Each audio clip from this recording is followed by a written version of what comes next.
nouveau à Minneapolis. Tempo Afrique Travel. Vous voulez voyager? Achetez vos billets d'avion à l'agent de voyage Tempo Afrique Travel. Avec l'agent de voyage Tempo Afrique Travel, pas de problème de connexion, pas de problème de transfert de vol. Avec l'agent de voyage Tempo Afrique Travel, c'est le voyage en toute tranquillité, en toute beauté, de votre maison jusqu'à votre destination.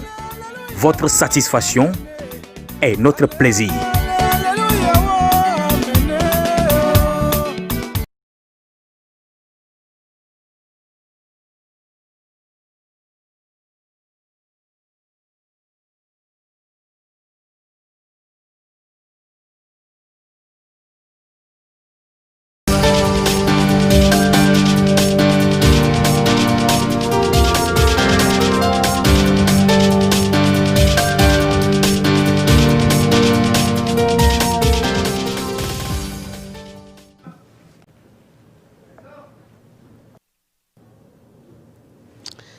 Hello everyone, hello America. Today has been a very unusual day, a very special day, November the 7th.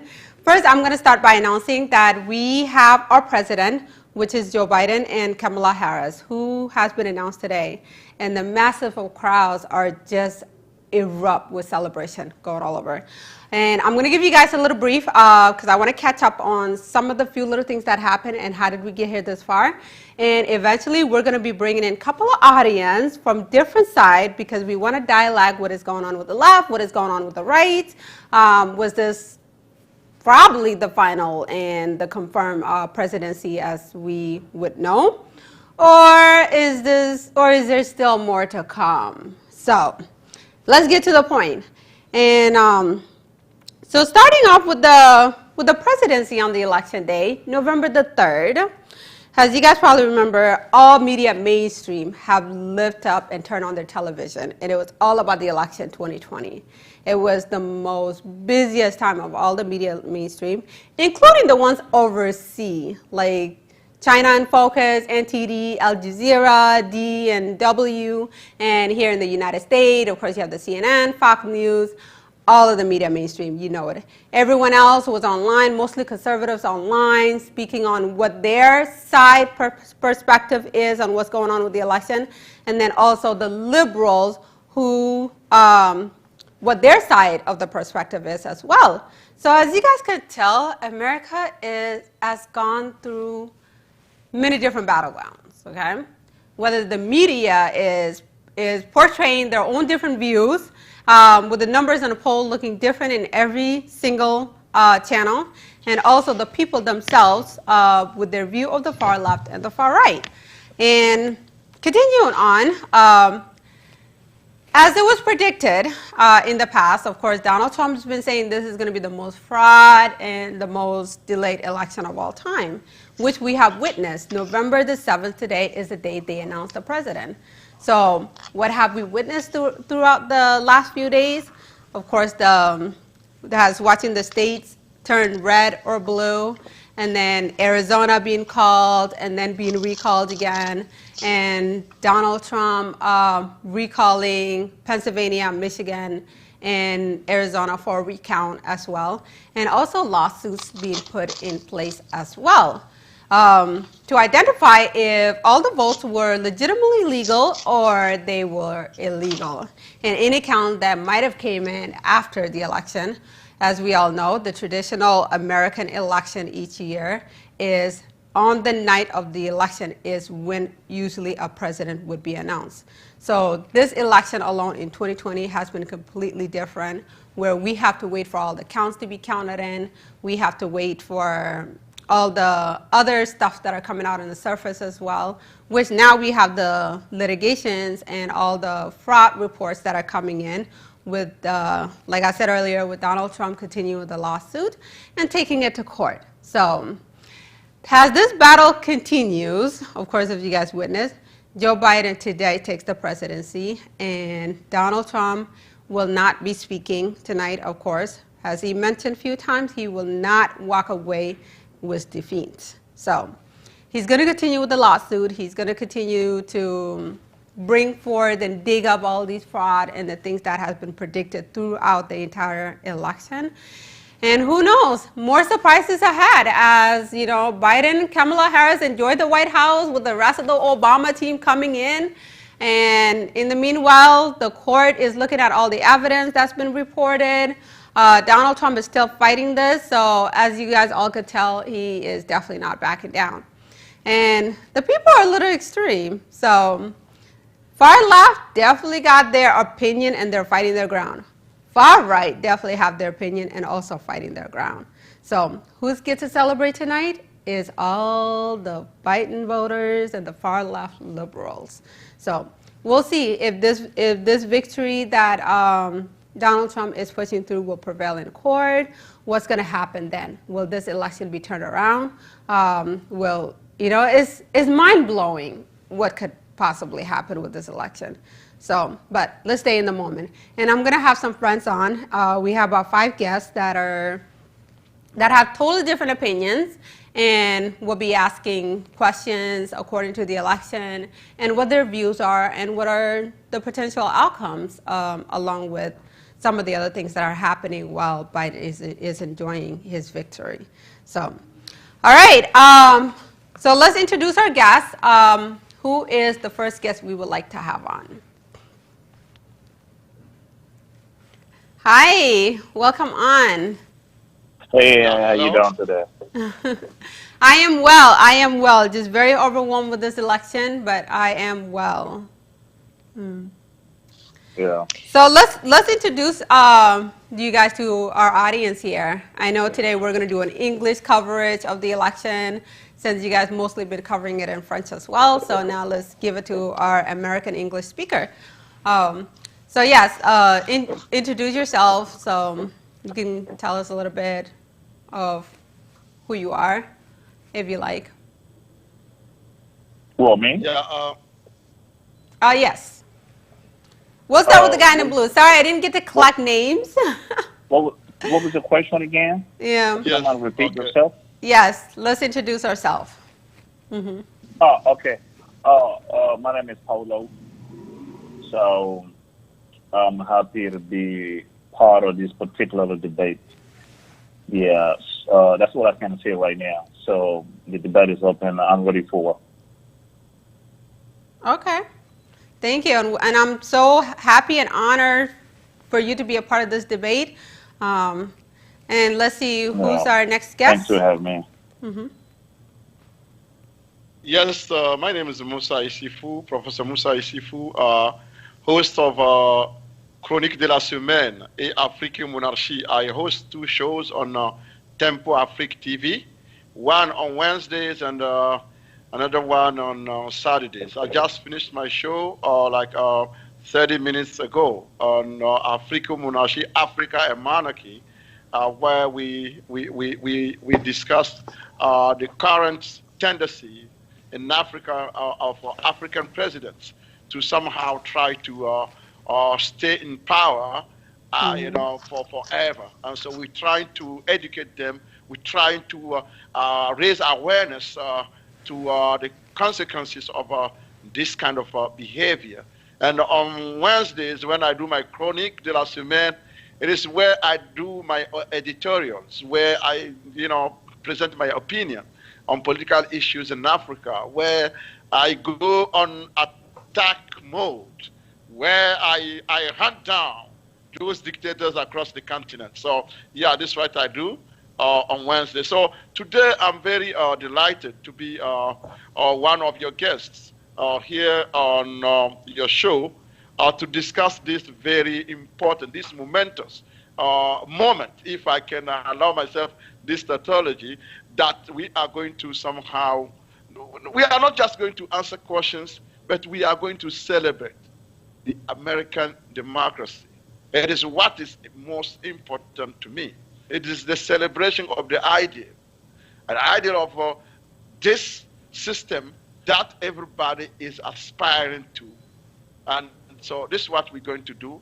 I hope we will have enough time to really celebrate it. It is not the victory of anybody, but it's the celebration of a system that is well received and then well loved by many, many people across the globe. Thank you. All right, and our next person. You Yeah, guys have well, Matt. I'm more likely. I just have a debate over the broader. Sorry, go on again. Yeah. Kodo. Oh, hi. My name is Madeleine Kondo. I live in New York City. I'm a political consultant and I'm a political activist. The right to stand for what is right in our life, in our behavior, and all what we can stand for to defend human rights as stated in the United Nations booklet. I'm very pleased and proud today to celebrate the victory of Mr. Joe Biden, not as a Democrat, but because he gave the opportunity to choose a woman as a roommate, as a running mate, and I think she's the first female vice president in the life of a democracy in America. We are very pleased. I'm very proud of what she went through from the beginning, from the very beginning when she started running as whatever she stands for, defending the value of America and what, especially what America stands for, why this country is so great, why everybody that come here take the opportunity by working hard to find their way out. I'm very proud of the female running mate, Mrs. Harris, and hopefully after celebrating, everybody will come together in the way that there was a Democrat candidate elected. But once he swear he will serve on behalf of the whole population, everybody in America, no matter what you look like, what you choose as value of your life and what you stand for. And I think the people across the country, the continent, the African continent will learn from it. You can run for a political party, but once you are elected to serve everybody. You are not elected to run after or to try to, I don't know, to go after people just because they were not on your side or because they run a joint campaign with your opponent. Thank you all, and thank you, Ms., for giving the opportunity today to open the first debate after the election of Mr. Joe Biden as the president of the U.S., the 46th. Thank you. Thank you very much, Madeline. And who have we not introduced yet?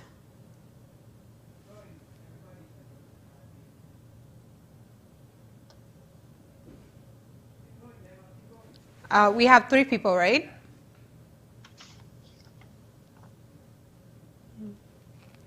All right, so I'm going to go ahead and start. And so the first guy, I didn't really quite hear what was his introduction was.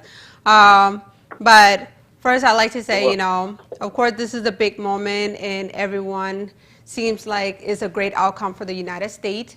And like Madeline mentioned, you know, this is something that could be a great lesson for African countries and African leaders as well. And of course, the guy that was wearing the blue, I didn't get your name. Musa. Yeah. Oh. Musa. Okay. Yeah. Yes. And Musa, you know, highlighting that, you know, it's a democracy and that this is something that is already been spoken throughout or has we witnessed throughout our country as well. So there's definitely quite different views there. And now let's just get to it. So I'll start with Musa. So Musa, why do you feel, what is the democracy behind Joe Biden winning that our audience can hear? Because I know the far left called it as democracy and the far right called it as a constitutional crisis. And what is the democracy that would combine all of the American people together instead of just far left? Yeah, no, this is not an issue of, it's not a partisan issue here. When I mentioned democracy, it is that system that allows people to freely and fairly choose their leader. And I think whatever we can say, right now we know that there are some claims here and there. We cannot, say, okay, they are illegitimate or something. No, we cannot say that. But what I'm saying is that when you compare what happened here with what we know in some countries, I cannot say that my African experience, it does not influence me here. I'm influenced by that to say that we are used to seeing elections, whatever the elections are, seeing that you see blood everywhere on the land. You see people being killed. Like recently, we have had one in Cote d'Ivoire where violence erupted, and people lost their lives. And so it is not really because it is allowed that people can select who they want. It is because someone somewhere want to either exclude other people from participating and also want to rig the elections so that they can stay in power. But here what we're saying is that everything until now went very smoothly in terms of everybody being able to go and exercise their right to vote without anybody, threatening them or injuring them or hurting them in one way or the other. And so we know that, yes, there is a tension now. But for me, I know that because of the American experience, because of these 260-something years of experience in terms of this transition of power, whereby whatever happens, the outgoing president or, the one who lost the election, whatever happens, will finally accept the fact that they, somehow acknowledge what happened and then say, I congratulate my opponent, you won, and now let's come together as Americans and move on. So for me, this very first hour, is maybe partisan. But within the next 2-3 hours, you will see that Americans will start coming together. Republicans and Democrats will come together for this great union that has been built many centuries ago. Okay. And this is where I'm calling for celebration, because America, whatever we say, in terms of a democratic system or government system, democracy is the best system so far. Until another person, provide me with a new system that is better. I'm saying when you look at all the systems of governance, democracy is the best because somehow it allows everybody that right to aspire to becoming something, to voting freely or to being voted in office without really arm twisting or gun shooting or, machetes, cutting here and there like we witness elsewhere. Even in some great big countries like Russia, we cannot say the same about Russia because there the president will somehow handpick his opponent to run against him. Here you cannot do that. So we have a lot of examples to show that yes, when or in spite of whatever we may say, the democracy, this system we call democracy is working very well. And we got to celebrate it. We got to defend it. We got to make sure that it can stay as long as it can stay. Okay, so now I'm gonna cut in on some of the things you said there. So When you mentioned that this election is won fair and square, and that maybe Trump, should come to the position to transfer the power to his winning opponent as well, how do you think that would play out? Because as far as we see Trump is not going to give in on this, and he is definitely not going to let this go without a battle. Do you think that's still going to continue the battle between the left and the right? And as far as, the way we see that transition go is the voters for the for our former President Donald Trump are pretty consist and standing their ground to believe that this election was stolen, that it was not a fair and square. How does the media play on this? Can we actually think there's some truth to it? Is there some kind of fraud going on with all the allegations going on? Yeah, until proven otherwise, we can consider that these elections have been free and fair. Until we have contrary evidence to show that yes, there is a problem, and this is why there are provisions allowing people who feel that they have been somehow wrong during the process to go and somehow file, some. So you're set on that it is one fair and square, and that all of these allegations and these frauds that are coming to the surface no longer are valid. Yeah, until proven otherwise. Okay. Yeah, so, all right, so Madeline, I'm going to give you a chance to speak and say something here. So you are a political consultant and an activist for the human rights, and I see you embrace a lot on Kamala Harris as well. So with Kamala Harris winning the vice president today, as it has been announced, give us a little overview again how you feel like it connects to the women's in Africa, or how it connects with the African empowerment as well, for Kamala being a Black and American leader selected for the first time in the White House. Oh, thank you, Nema. As I said, we give a lot of interest in the American election and the outcome, and how Mr. Joe Biden, as a Democrat, came in power a few hours ago. The reason why I focus on Ms. Harris is that, like my case, I will talk about what I experienced on my own side, because when I start defending people, men and as well as women, based on the political view that I was sharing with people, there was time that people, mostly my male friends, that were telling me, no matter what happened, you are a woman, you still have to stay as a woman, as a female. And I spent a lot of time fighting that idea, because we want women to get out, to go express their opinion.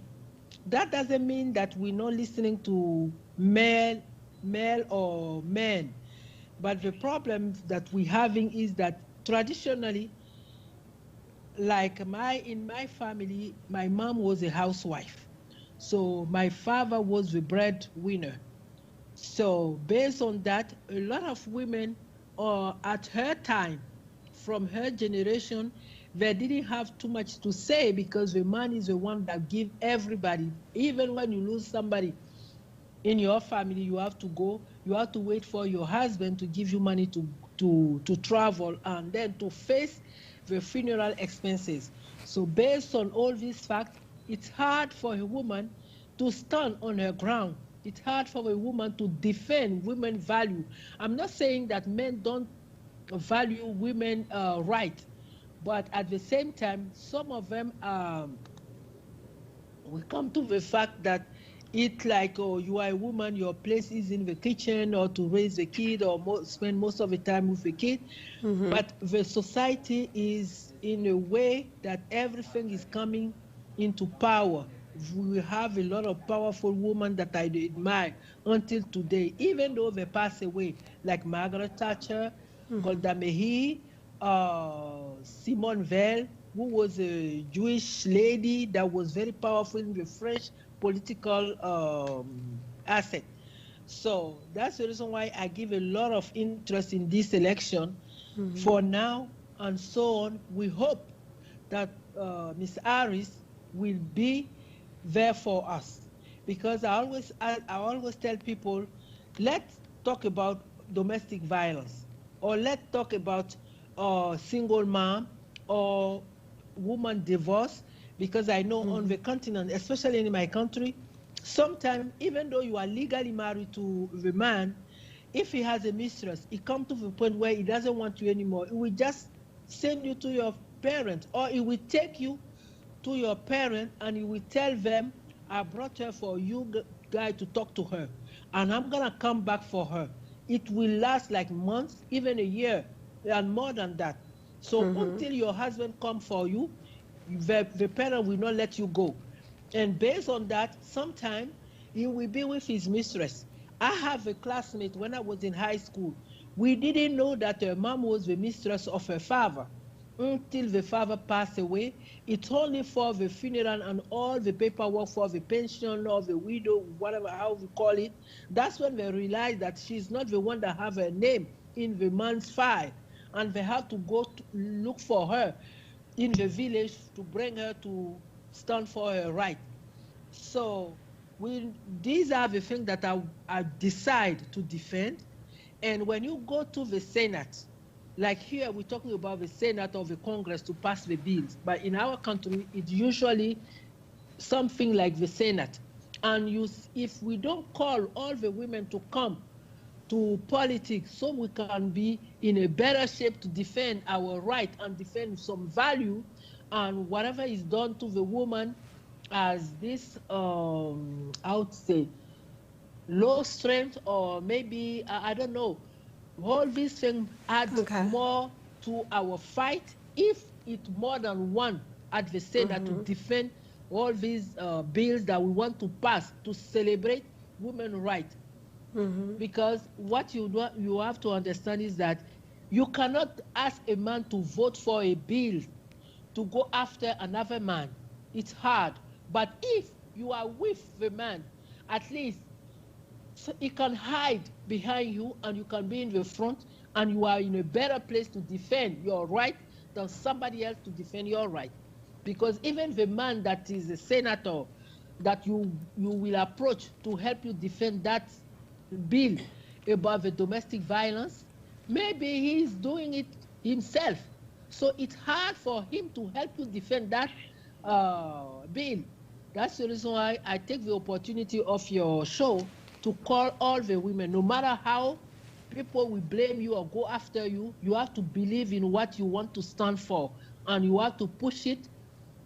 The more female we get on election or in office, anywhere you go, it will give more power to the welfare of the women, the welfare of the kid, and the welfare of the men themselves. Yeah, so you made a lot of good points there. So as far as Kamala being a vice president, that's empowering a lot of women around the world, Black, people of color, and from Africa as well.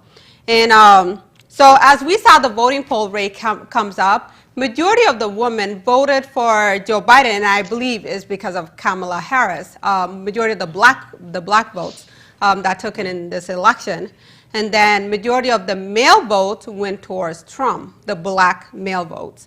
And the rest of the other people of color, like the Latino and the minorities that are here in the United States, majority of their votes went towards Trump as well, including mostly the women who went towards Joe Biden, and could possibly be because of Kamala as well, because of the empowerment he had brought into the community.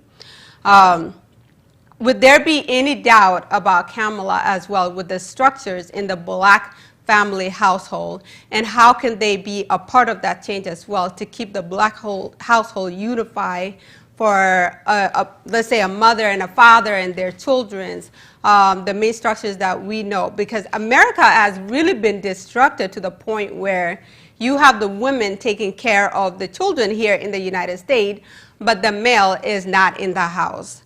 And there was a symptomatic situation that has been set up that way as well. How does Kamala role play in that, for her being a powerful woman as we know today? I think the point that she developed when she was running the campaign, she has to stand for it. Because once you are in the office, it's different. But I will insist that she has to stand for what she defended during the campaign. If you say that you were against abortion and it brings you to office, that means you have to be on, keep defending those values. If you say that we want to empower women in the society, or we want like minority families to be successful, what you can put on the table or what you can add to your work for that to be a reality is what you're gonna do. But we know that most of the time the political or the campaign speech is far away from the reality once you are elected. It is, yeah. But in a country like America, they will hold you accountable for what you said and what you are going against. Because if there is a contradiction on what you said and what you are doing, people will talk about it. And yeah, so let me cut in on that. So we're gonna keep our dialogue short because we have other people that I haven't gone to yet as well. But responding to what you say on there, we have here a lot of saying from the Democratic Party for many, many years, but not so much of the action as well. And we really hope that, with them being in the office at this point, that they will follow through to mainly focus on building back together the Black family structures and also not being a single mom anymore, raising young Black boys and young Black children without their father. And I think that's one of the biggest problems that's been going on in the United States, and that we're hoping that Kamala Harris will push on this. So we have a call coming in, and then we're going to get to the other debaters that's online. I know I haven't gotten to you guys yet. But yes, we're going to keep our answers pretty short. Go ahead. Yeah, another thing, when I saw the configuration of the Senate, the configuration of the Congress, I say, oh my God, thank God. Because when you look at it, it looked like the Democrats have the majority in the House and they have a majority at the Senate. What that means, because a lot of time after the Obama campaign, there were things like real issue about immigration, about a lot of things, about the young kids that were put in jail just because they were holding, I don't know how many ounces of cocaine or marijuana or what, and they were put in jail for years and years. But one thing, Obama as a president didn't focus on that part. And when he was about to address the immigration, the Democrat didn't have the majority anymore. So he was saying the Democrats were defending themselves, saying that it's because they don't have a majority because all the Republican majority leaders were against their bills. And I was pleased that you're talking about the Senate decision. That they were having the majority, they didn't do anything.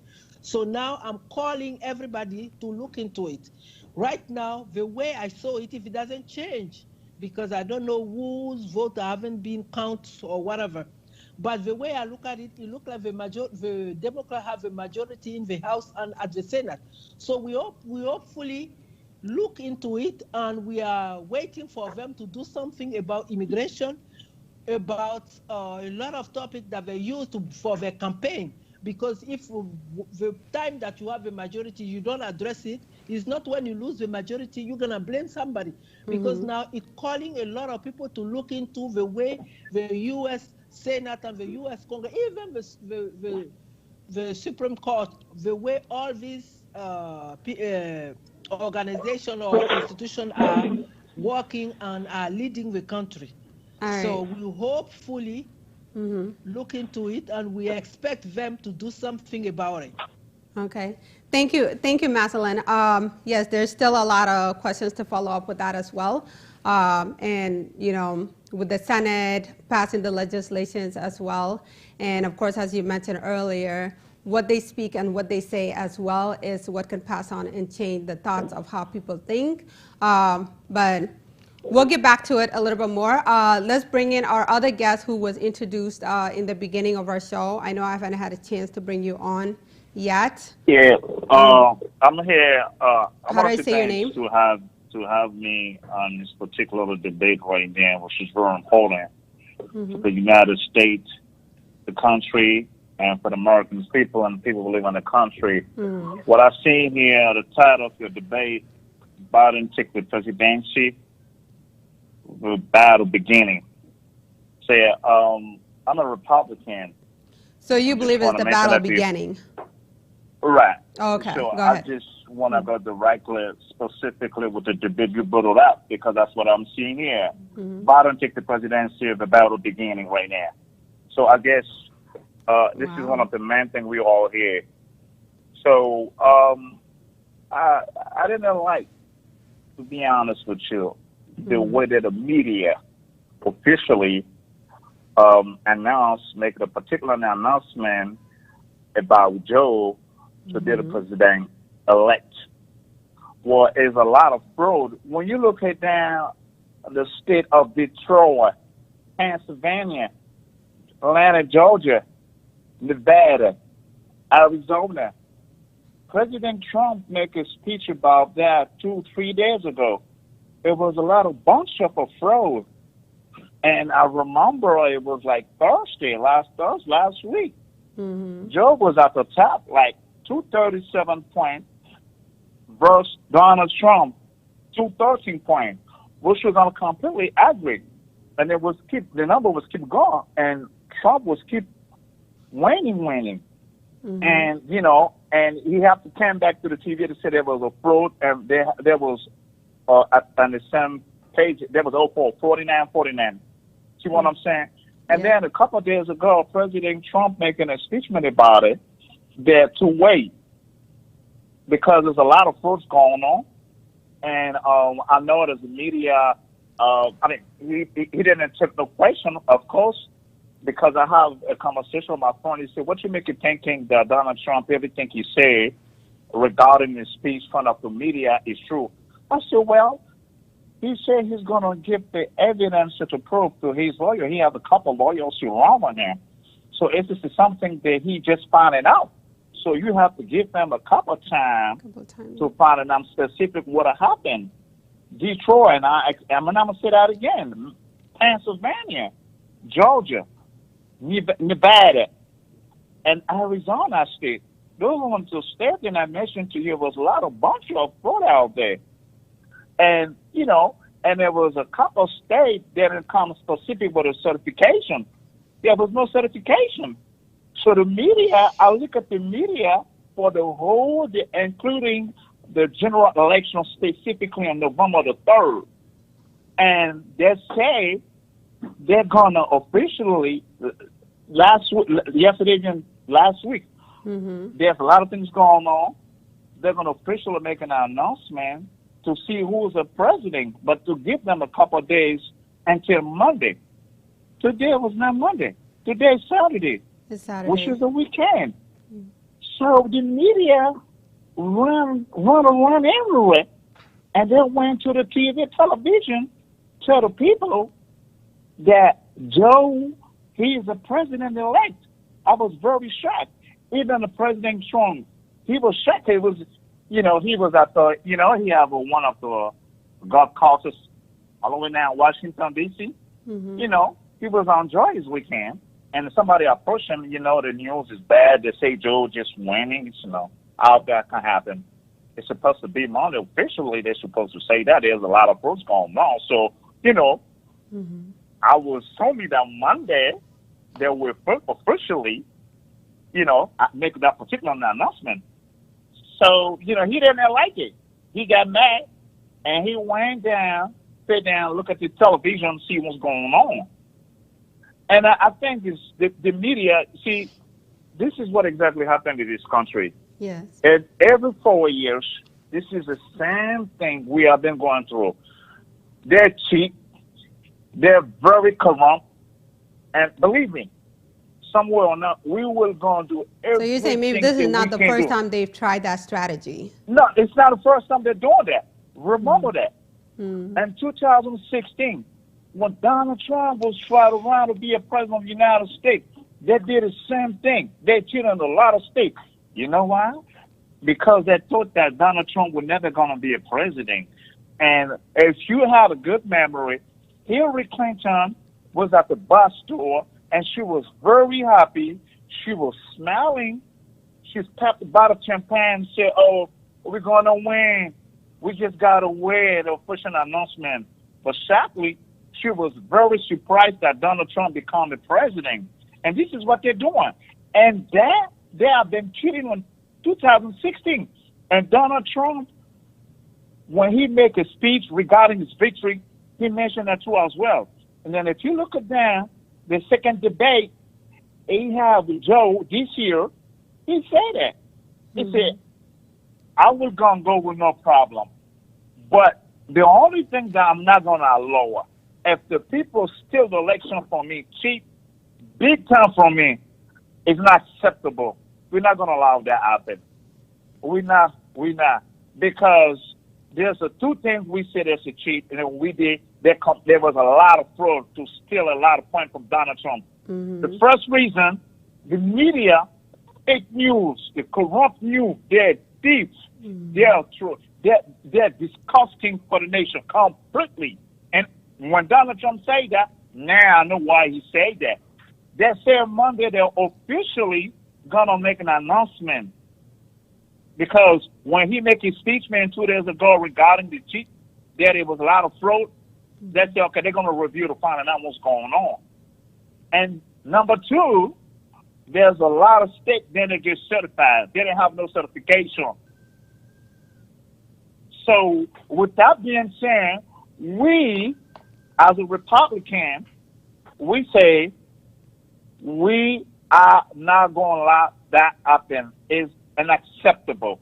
There's still a lot of points scored from Donald Trump. They're lying to us, and there's a lot of things happening in Detroit and Pennsylvania and the state of Georgia, Nevada, and the state of Arizona. It's completely unacceptable. And Trump mentioned that too as well. He will go and pass everything he has to his lawyers. And I believe they have that already. Are we going to make a complaint to the Supreme Court?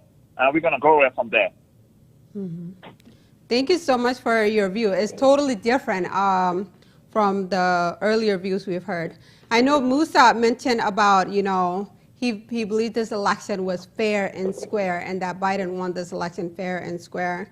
And you point out a lot of things, which I feel like, kind of is the opponent of that statement. So when Trump has all the mass crowds during his campaign, he was in 3 different states doing 3 rallies in all different states, or going to 5 different states in one time. And based on what we saw in the media, which the media didn't really cover it that much for the whole world to see, but the crowds were thousands and thousands of people. And now with this election being announced to Joe Biden, it kind of makes you wonder, what was that all about then in that case? Because the followers and the mass people that came out to support Trump definitely does not go together at all with the voting and the ballots as well. So it leads to the question, of course, with them trying to cheat or counting fake ballots and death ballots and those claims as well. How do you feel this has turned America to? Is it a disgrace to our country what is going on right now, and why are the Republicans not standing up if all of these things are true? Well, there was a question you asked to me. Yes, so with the mass crowd that Trump has, which was very huge and very massive, and now Joe Biden taking the presidency based on all the ballots that were coming in, which some are being claimed as fraud, and also fake ballots from like the death certificates, or people traveling to different states, casting a second ballots and things like that. And with some of the the Republicans who spoke out, and I believe Trump's lawyer spoke out on this and said it was a disgrace what Pennsylvania did as well. What can we expect next? You know, is this a disgrace to the country, or is there still more to come? Well, yeah, absolutely. I'm kind of completely agree with you already. We all love the United States of America. This is this country show as the true value, the really, really true value of the democracy, freedom of speech, freedom press. But, I'm feeling like there's no freedom press in this country. And like you mentioned, it's a disgusting, it's a disgrace for our country that we all love. We love, including myself, I love the United States of America. I love it. But, you can't be doing things of that nature. We talk about 330 million people who live in this country. The media can't do things of that nature. It's going to create a conflict. It's going to create a problem. And it's going to create a lot of things that you're never going to imagine in this country. I mean, I'm so sorry to say that like that, but at some point I have to, because this is not right. You can't be doing things like that. This is not acceptable. This isn't acceptable. I mean, Pennsylvania, there was a lot of big shit, like you said too as well. There was a lot of mail. There's a lot of shit happenings going on too as well. I mean, they have to do something about it. And believe me, we know Donald Trump. Believe me, he's not a person. He's not a type of guy that's going to, leave that alone like that. A lot of people, and my advice to the President Trump right now, I hear a lot of people say after the January 20, Trump was never going to be a president. They don't know the future, what's going to happen. And my advice to the president right now, Donald Trump, to be still in the office even after January the 20, because there's a lot of cheat. And like you mentioned, there's a lot of states they don't cover too as well on his side. And there's a lot of cheat, a lot of steal from the bill of mail too as well. And those one of the things that I mentioned to you is have to be in consideration. We don't have no problem if Joe want to be a president. We truly understand. I truly understand that. I respect that too as well. I don't have any problem to have them as a 46th president of the United States, and I respect that too as well, and I salute that too as well. We don't have no problem with that at all. But a big problem is there's a lot of cheats happen, and we as a Republican, we're not going to allow that happen. And I mean, you can go to the TV, especially the fake news, the media. Yeah. Joe win. How did he win at the same time there was a lot of fraud? Oh, yeah. And how did he win? And there's a lot of states, not a lot of them, don't get me wrong. I'll be honest. A couple of states didn't have no certification. They didn't certify after, this particular election we're discussing right now at this moment. So there's a lot of things going on. Then we're feeling like, hold on a minute, damn, something ain't right somewhere. Definitely explain the recall on Arizona. The problem has to be fixed. See what I'm saying? So the problem didn't get fixed. Nothing happened. And they come today, Joe, he is a president-elect. It's very, very unfair and is extremely, extremely dangerous for our democracy in this country. And we, as a Republican and as a Trump supporter, believe me, we will do something about it. We're definitely going to do something about it. I'm not talking about we're going to go out there fighting or doing something and right on it correct. But what I'm saying, in terms to come to the law, the legal stuff, we will go and do something about it. And people who are jumping party right now all over the city in D.C., they waste their time. After the January 20, believe me, we know Donald Trump. He's a tough guy.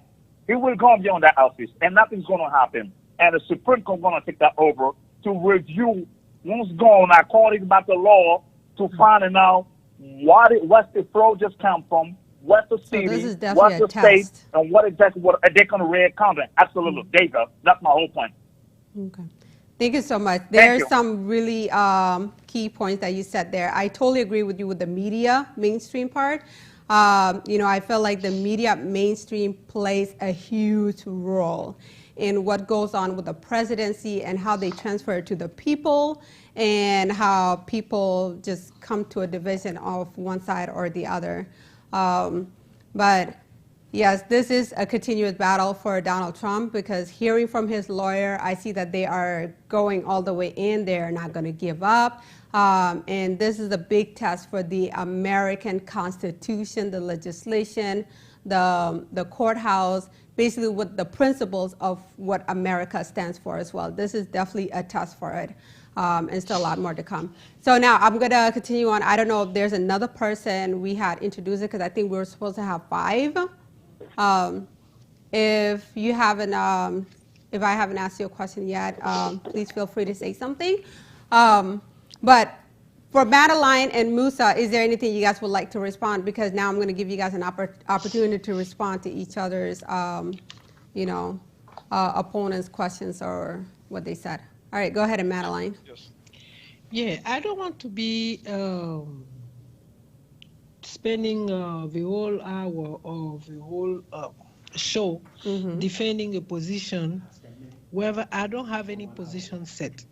But we know that after the election, there should be a winner and there should be a loser.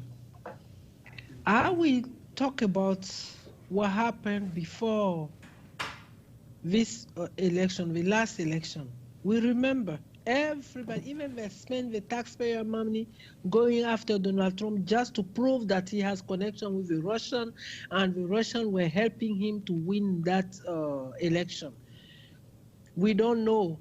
They spend people taxpayer money instead of doing some other thing that would have been beneficial, because they went for all this time of the money spent, and we don't even know what was the real conclusion, because from part to part there were some kind of saying that it was true that it happened, and some of them were saying that no, there was no collusion. Even the President Donald Trump himself was saying that there was no collusion.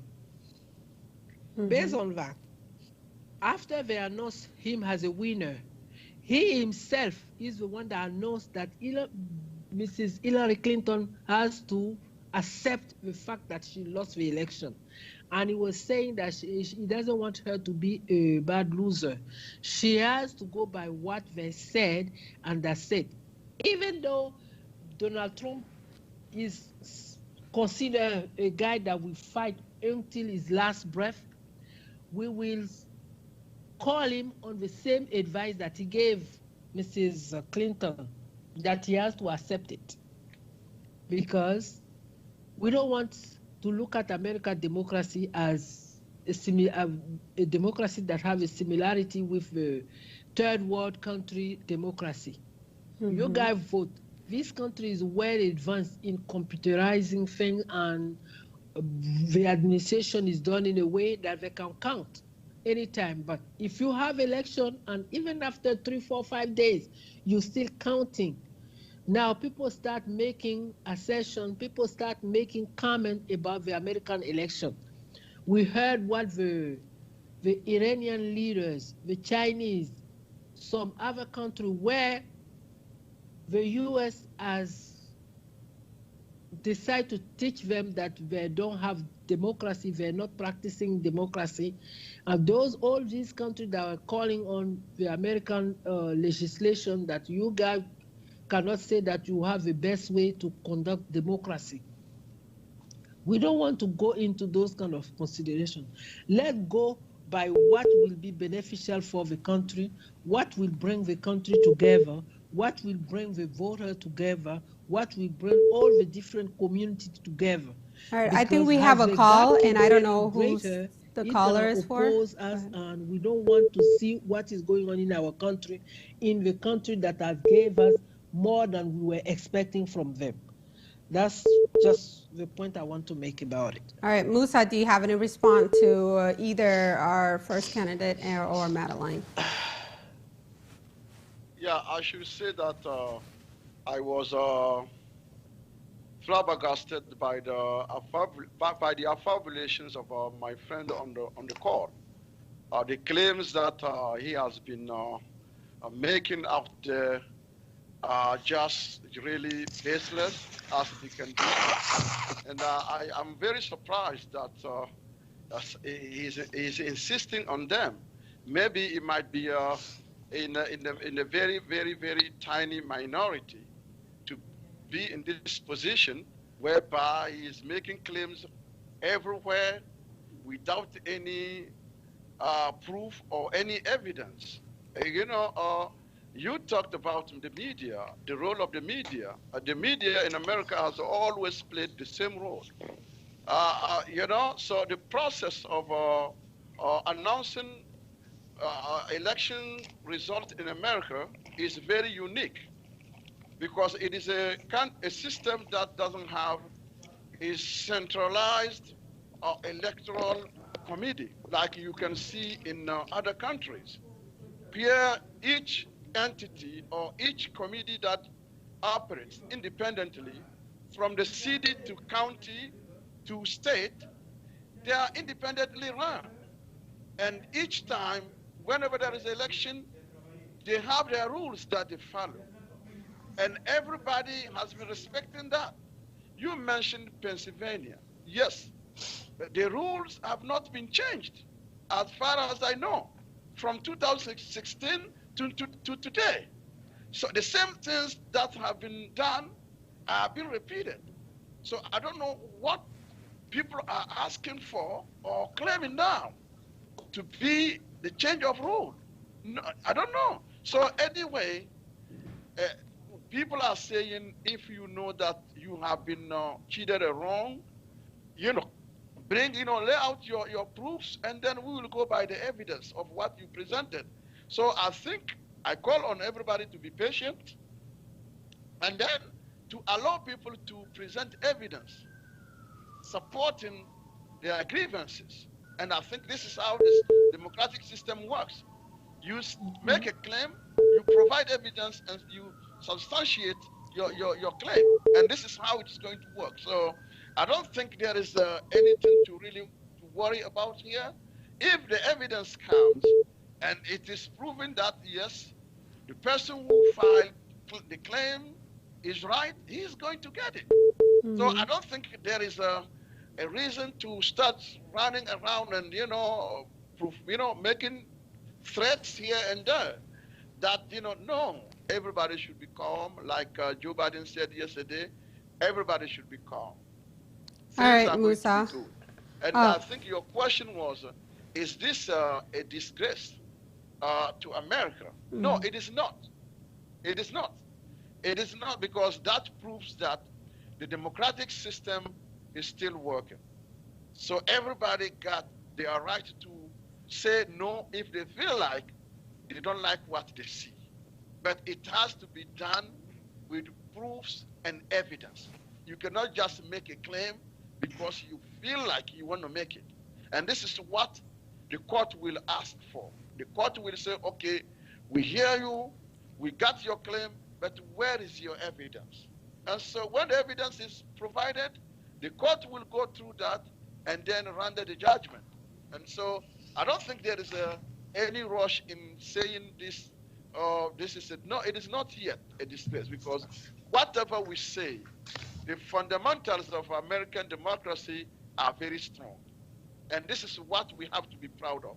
We have to be proud that, yes, the system works very well in spite of the difficulties. And I'm saying that democracy is not, is man-made.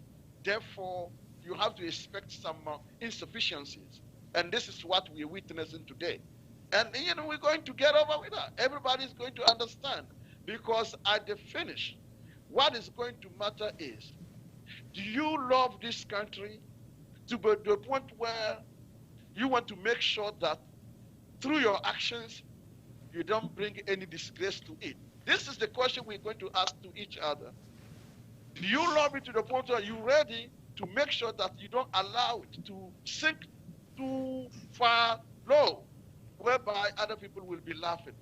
This is the question that everybody will have to answer, regardless of your right or left. No, it will not matter at some point. What will matter is how do you safeguard this great democracy, this great country that everybody is cherishing, that everybody is loving, that everybody wants to be. This is what it comes down to. And we have to be prepared for that, be ready for that. Be prepared for answering this question someday when everything is said and done. This question is going to be asked to it's going to be asking, waiting for answers from all of us. And this is where we will prove whether we pass the test or we fail the test. Yes. This is how it works. And so it comes down to that. So as far as the system is concerned, I've compared American democratic system in terms of the way the institution works to what we call a millipede. A millipede, ask the millipede today to show you, to explain to you how it manages to walk with so many legs. It will never be able to explain to you because it is natural. It is the way I see the American democratic system. So if you want to interfere with it, it is not going to work because everything is already regulated and it's going to work anyway. Whether you like it or not, it's going to go that same way. This is what I have to say. Thank you, Musa. So according to what you have told us so far, this also will lead on to the next curiosity of, what the democratic democracy or the agendas are. So the far left, are saying that it's okay that we need to have a lockdown because thousands of people are dying from COVID-19 and also blaming Trump for it, knowing that he's a human being and dealing with a virus. And we still have the rights that are saying that a virus is a virus, there's only so much you can do as a human being. But not only that, too, the right are also fighting their democracy to say that we don't want a lockdown. We don't want to be forced wearing masks. We don't want to have a mandate vaccination. Now, what are some of the claims you would say to that on your view? And is it true that, the far left do agree that we should go on a lockdown, but how do they feel about the small businesses and the economy of this country? And also, as Joe Biden's been giving a lot of speeches, mentioning a lot about, families sitting in the table without loved ones. We are losing loved ones. And then there's also families starving because they don't have enough food to eat, or they're losing their jobs, or small businesses. So it's like going from up here and just dropping down to the bottom. How does that play out when the left and the Democrats are supporting lockdown and face masks, knowing that we live in the United States of America, a country that is fully functional on its economy the most, and not known potentially that the rest of the countries who are competing as well, that are totally submissive on their lockdown as well, but United States that stands completely different on the freedom, the Constitution, and knowing that as a virus, we're going to deal with it, we're going to learn how to live with it, and things like that. So what are your thoughts, Sultan, and why do the liberal believe that COVID-19 is really to be blamed on Trump? Okay. You want me to go? Yes, go ahead. Yes, I don't think it is being blamed on Trump or anybody. Mm-hmm. We have two approaches here. One that is saying that if we take this approach, we may be very well, somehow blocking or somehow stopping this pandemic from spreading everywhere. And the other approach is that no, you cannot stop it by maybe keeping people indoors or in lockdowns. But what I want to say is that just look at what happened here in America. most states where the lockdowns have been respected and people have followed them, we see that there is evidence that lockdowns are the solution to this disease. It is clear that you didn't see that many, the spread didn't just wasn't that high in those states whereby people have been able to respect the lockdowns, etc., compared to states where people didn't do that. So this is a fact. It is not something that people are inventing. So, but you mentioned something. You said that some people are saying that small businesses and business people are saying we cannot do this and that. But my question is, in order for you to own a business, in order for you to own whatever you own, what do you need to do? You have to live first before think about owning anything. You know, you have to exist before you prepare, you create what you want to become or what you want to possess. It is not the other way around. No, you don't possess things before you exist, before you live. You have to live first before you Sorry, do so. let me jump in on that really quick. Yeah.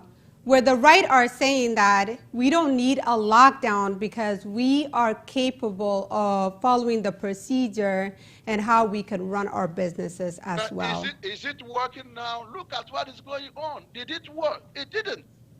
This is the problem. It didn't. People tried it, but they finally admitted that they had to go to to adopt the lockdown system because they tried that. It didn't go very well. So I think it is not a matter of trying to invent anything.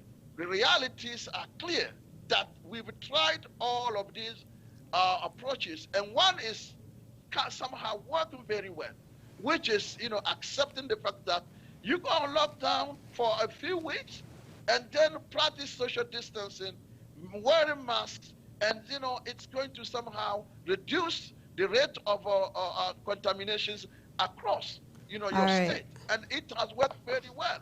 So I don't think with what we know, what we've learned from this disease, we can still defend the fact that yes, people are capable of taking care of themselves, but it is not working that way. One person could do that, but the other one is not that capable. He's going to bring it to you. What would you do? And this is where the danger of this lies. All right, let's cut it short because we don't have a lot of time left. Yes. So I'm going to give our Republican an opportunity to respond to this, and then we'll have Madeline. Then we'll just kind of put this on a wrap. So yes, let's have our brother from the Republican side go ahead and respond to this. Yeah. Thanks again. On terms of specific the question you asked regarding the COVID-19. Well, this is not President Trump. We're not going to put Trump on that, to be honest with you. We got to blame China, the China government, the Chinese people. They're the ones we got to blame on them. Yeah. And if you see when it was started specifically on December 2019. And let's put it out there, syndrome everywhere. Italy, France, London. And I think people completely forgot that this came from China, and it could have stopped there. All over the place, all over the planet. So, well, when it comes to that, I have to say, I really appreciate it, and I think the Trump administration to do the best job. They did the best they can do. Of course, yeah, President Trump ordered a bunch of masks, and gloves, and ordered a lot of sanitizer. And you already know now it's become to be the law, 6 feet away, and you have to wash your hand often, and all the procedures. Of the procedure. So the rules now, it becomes to be a federal law. So everywhere you go across the country, you have to wear your mask. If you don't, it's a problem. So, he did it right.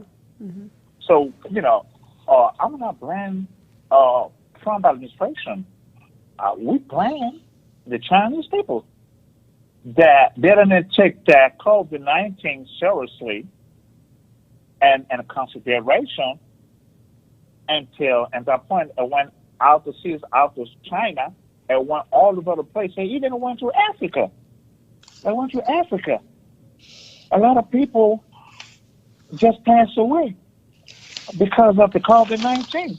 Mm-hmm. And in the U.S., you have more than 200 people, 200,000 people just passed away. So we blame the Chinese people, including the China government, do not take that COVID-19 seriously until it went to the planet. It went all over the planet. Mm-hmm. And it's very bad. Yeah. And I accuse them. I'm not going to say anything regarding to that because the Trump administration did the best they can do. They're even hiring a lot of doctors. And I remember when it was worse, doctors slept in the clinics and the hospital weeks and weeks. See what I'm saying? Yes. To resolve this particularly COVID-19 we have been facing on the country and even all over the place on the planet. Mm-hmm. So I give a congratulations, and President Trump administration did a tremendous job. He have been ordering a lot of masks, a lot of things that people have been asking to do, and he did it. Mm-hmm. So, I'm not going to blame Trump administration of that. We have to come together and speak the same language, specifically when it comes to the term like the COVID-19 you just mentioned as a question. Who did that? What has happened? China. The Chinese people. The government of China. They're the one we're going to blame. That's all I can say. And I do remember earlier when the pandemic started, most of the media really praised Donald Trump on his quick action on cutting down with China and in the European countries, where immediately later on after they start calling him homophobic. So there was that contradiction there. And I think, of course, as the way the media took that out, people automatically fell to the line to blame Donald Trump all the way. But there's something Donald Trump says, when he was giving his speech during the campaign, majority of the people mostly voted for him because of the economy. Like, we understand there's racism going on. There's all these other issues going on with the Antifa, Marxists, white supremacists, and all of those. But is it a matter of choosing to save the country from going on a lockdown? Because as we see the lockdown, England just went on a lockdown recently. China was very hard on lockdown as well. And I think the American people freaked out over that to say, if this is what United States is going to come next, of COVID-19, I believe those procedures was enough for us to actually know how to take care of ourselves without having to go on a lockdown. So Trump supports that. He won't put the country on a lockdown.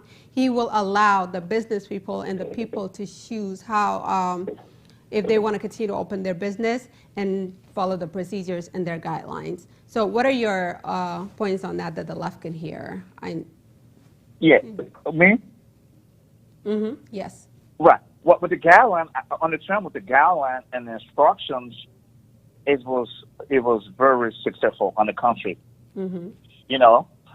If you go to all over the place on the country, I don't care if you name any state, every city, every county, every state, you see people wearing masks. Mm-hmm. Because Donald Trump enforced those guidelines you just mentioned and passed through the instructions.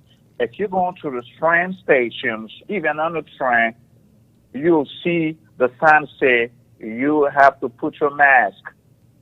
If you're going to any property across in the U.S., you'll see the sign saying the same thing exactly. Put your mask. stay away 6 feet away for somebody else. If you want to cough, put your arm in your mouth and do that at a long distance. So somebody else not going to catch that disease too as well, because you don't know who stand next to you, who have it, who will not. Right. So those guidelines and instruction that you mentioned, the Trump administration have been pushed out really harder, to the point that everywhere you go around a city today, you see, I don't know how to describe that. See, that's just something like a toilet, like, you can wash your hand. You will see sanitizer everywhere now. Every property you're going through, it's everywhere now. Now, they're selling that everywhere now. Cheap price, less price, just to make sure the middle class can be buy too as well. And one of the things that I want to mention to you as well, too, Donald Trump did a specifically stimulus check to give that to people, too. If you're single, you deserve to have that one. I have that. I did have that, but I cashed the check already. And he provides to the family, too, as well. See, the media don't even talk about that. The majority of the media in this country are so much corrupt, they're not going to be on Trump on that side. They're not going to support him on that. I'm not saying to support Donald Trump, but you have to cover, you have to say what this government have been done and get it so far for American people and people who live in this country as well. The stimulus check that I mentioned, Donald Trump did it. It was a 90 days. People didn't go to their job. That was get paid for, including people who work in the government. Did you know that? Yes. The 90 days and a combination where people got to stay at home. People was in with a job, but they get paid for that. They got paid for that. They get covered for that. And then on top of that, they get a stimulus check regarding the COVID-19 we're facing. The family have it here, including the single too as well. Why the media don't speak about that? Why the media don't make a campaign about what specifically Donald Trump did regarding the COVID-19? This is unbelievable. That's what I'm telling you, Lord, earlier. The majority of the media are so much corrupt, fake, and, because they just don't like one guy, Donald Trump, because he spoke his mind. He's very direct. He don't collect money for no lobbying people. He don't begging a company, a foundation. Well, I'm campaigning, give me money. He's rich, so he's dependent on him. So I guess that's what they don't like when he say you guys are so fake media, fake news. Yeah, and that's true. Definitely, a lot of people didn't like the way he talked. Yeah, absolutely. I have a friend who's singer. He went back to his job. He asked me, "Do you receive your stimulus checks?" I said, "I barely received my stimulus check a long time ago." "How are you?" He said, "Yeah, I did it," and including the family too as well. And people who didn't work with the government did receive their check. They have their check. Yeah. So we can't say. I was surprised too. Even DACA, they received that check as well. Trump administration didn't do anything. He did something about it. He did a lot of things about it. So nobody can say he didn't do anything. Now it's supposed to have a second stimulus check coming up, but for some reason or not, because of this particular elections, nothing has been done yet. I'm assuming, I hope they're going to approve it, and we're going to get a second stimulus checks, but nothing has been approved yet. Well, let's hope that if Biden does, have a mandatory lockdown, that we would get that stimulus check. But we absolutely don't know either. And the one thing I don't like about Joe, when I look at the first and second debate, he want to lock everything down in the country. What Donald Trump said, well, it happened. Let's work together. We're going to open things. People are going to go back to their job. People are going to go back to school. People are going to go back to their normal activity and occupation. He want to lock it down everything. It's unacceptable. People have to survive. They have to pay bills. You can't lock it down everything in the country. We'll lose the economy, and the economy was going to go down. And this is somebody who have been 47 years by doing politics, by serving this country as well, and by being a vice president during President Barack Obama administration for 2 terms for 8 years. This is very, I mean, I really don't like him, to be honest with you. If this man become to be a president, believe me, this country gonna go down for good, and we're gonna be in a position down for 4 years. The economy gonna go down. A lot of people gonna lose their jobs. Yeah. They're gonna go out to seas. They're gonna leave this country. They're gonna make another investment in some country, and that's what we're gonna face right now. Joe comment, because he's gonna like everything. That's the only politics that I already don't like from the Democratic Party.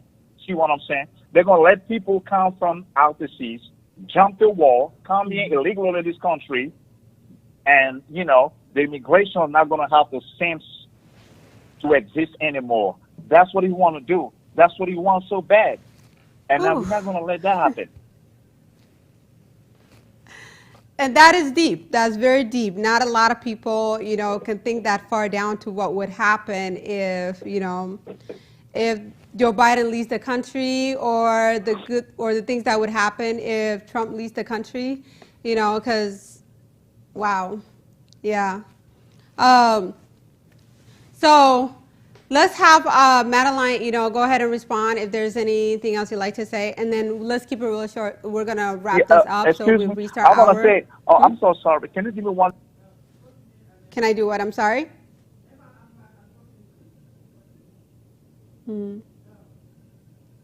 Are you there?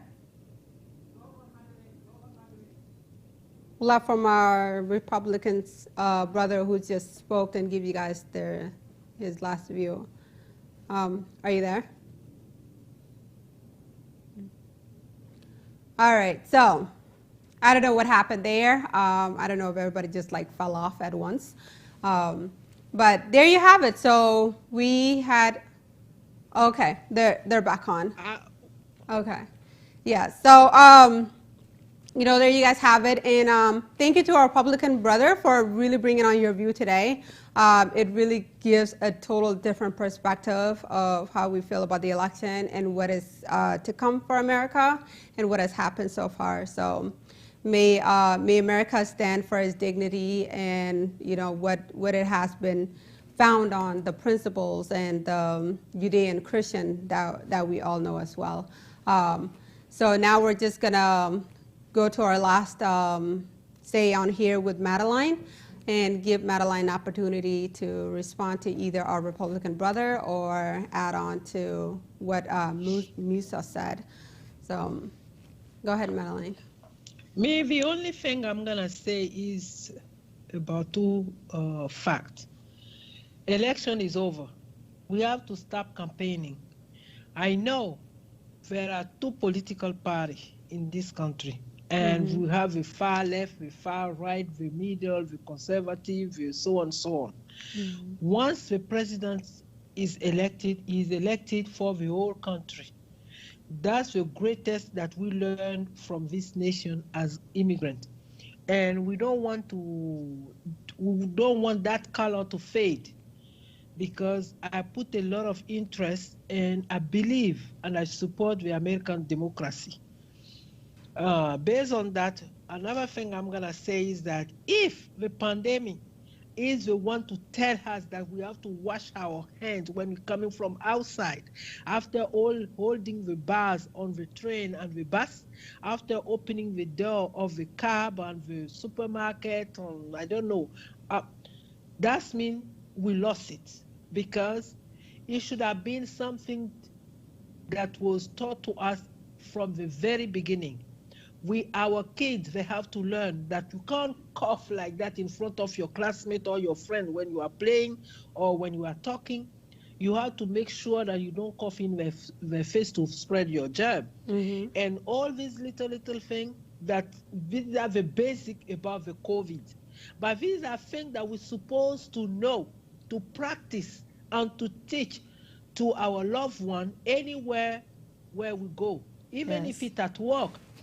I was advising my young colleague, the new coming in on the job, that whenever they come there on their cell phone, I always tell them, even if you don't want to clean the chair, even if you don't want to clean the keyboard, even if you don't want to clean the desk, one thing you cannot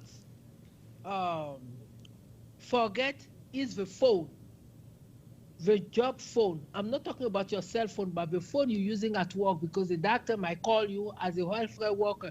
You might pick up the phone, but this is the place where most of the time we spread our germ, because one person has a flu or a cold. The next 4 or 5 days, even the week, you see this one got sick, and they're all getting sick because one thing that people forget to clean is the phone. When you talk on the phone, no matter how cautious, how are you going to be cautious? Because you have droplet, you have saliva that spread. So the only thing I can tell people is that we have to keep in our mind, whatever happened when there was the, how you call it, the HIV pandemic, what we learn is that we, as healthcare workers, we're supposed to consider everybody as a potential carrier. That's what we have to put in our mind. And that's the only way we're going to live a safe and a very comfortable life. The second thing is about the mask. We all know when you wear a mask, you are not getting the full amount of oxygen in and out, because of the mask, you breathe inside and it's still inside. You have the carbon dioxide inside and you're still getting oxygen mixed to it and going back to your lungs. For those that have a health issue or have respiratory issue before, it's not good for them.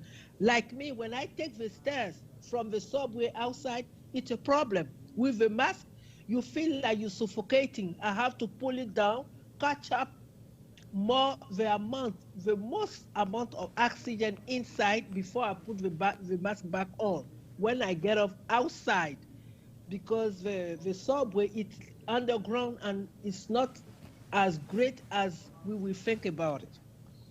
Based on that, we will say that all these presidents, what I learned since I stepped in this country, every president, no matter you are in office, no matter you're running for the first time or you're running for your second term, I don't know if the way God has led the world, but there is always something like a problem that comes during your term, after your term, during your campaign, and all these things will take a toll on the result of the election. That's the reason why today some are blaming Mr. Trump for the COVID. What I'm not taking side, but what I'm going to say is that as soon as the pandemic started, we all listened to his speech when he was saying that China wants to be the greatest country and they cannot even deal with a simple virus. This is not something to say, especially when you see people dying. I'm not taking side. And another thing that I was very disappointed about is when it decide that they have to stop the counting or to have to stop something. As a president, we know you came, you are the one. I didn't support him on this first term, but I told people yesterday on this same channel that if I have to vote, I will vote for him. All right. Just because of the fact that he brought a lot of things into light concerning the World Health Organization. So because of that, I will be always grateful and thankful to Mr. Donald Trump. That's my last word. Thank you, Madeline. So we have come to the end of our stream here. And I want to thank you guys very much for coming on and sharing your different views about this 2020 presidential election. And also, what do we have learned so far and what is to come in the near future with our new president that has been announced, Joe Biden and Kamala Harris. Again, thank you, and thank you, Musa. Thank you to our Republican brother, and thank you to Madeline. So let's have a wonderful night. Okay. Thank you. Thank you. It was a pleasure. Yes.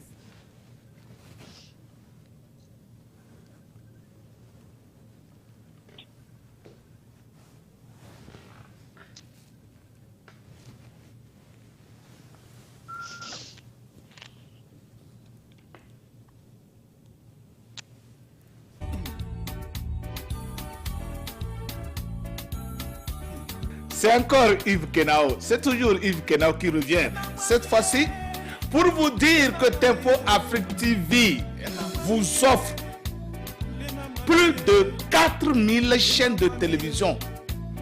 Les chaînes européennes, les chaînes américaines, les chaînes asiatiques, les chaînes africaines. À un prix imbattable. À un prix imbattable. Tenez-vous bien. $185 pour 12 mois, inclus le box.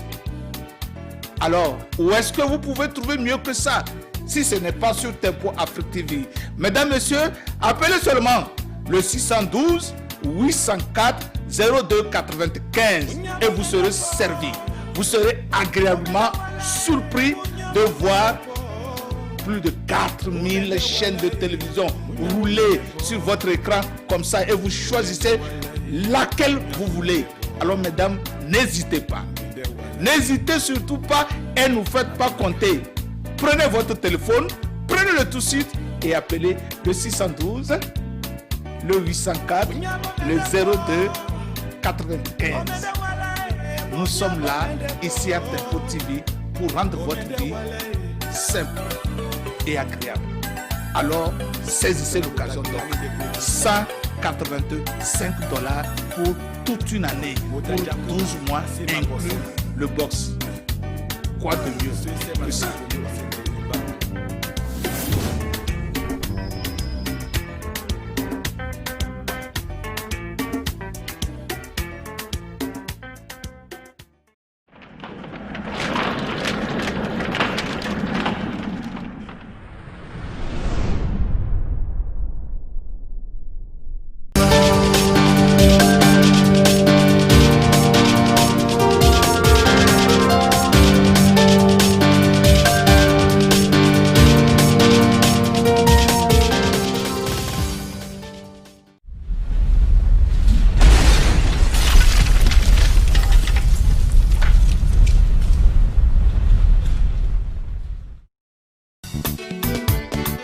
Nouveau à Minneapolis, Tempo Afrique Travel.